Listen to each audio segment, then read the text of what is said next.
I hear you. It can be very daunting.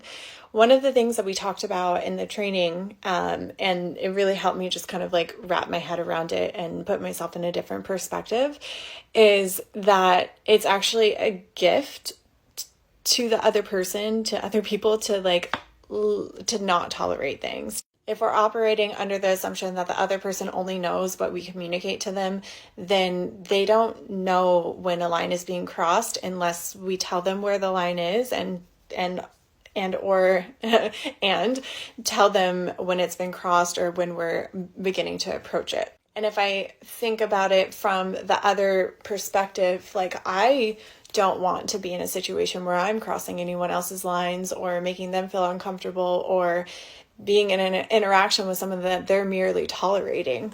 So it's actually like a service to them to allow them the opportunity to like not incur an experience like that where the other person is tolerating something or where they're inadvertently crossing someone's boundary or unknowingly making them uncomfortable. Maybe you've experienced this where you're talking and there's like, you're in a conversation and you're sharing a lot and you start to get this feeling like the other person doesn't really want to hear what you have to say, but they're like sitting through it. And like, this is such a minor example, but like that feeling of like, oh shit, like, I don't know if I'm really welcome here. Like, I can't really like feel it out, but like, they're still here. Should I stop talking? Should I keep talking? Like, I don't know what to do.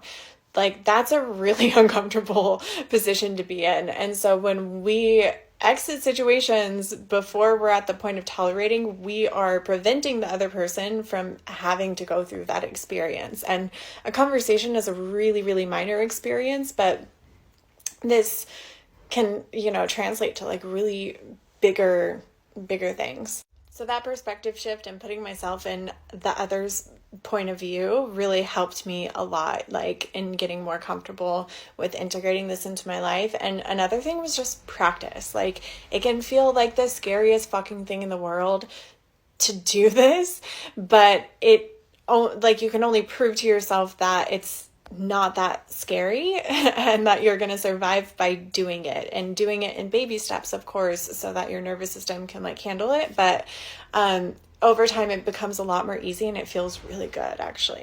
People usually appreciate it.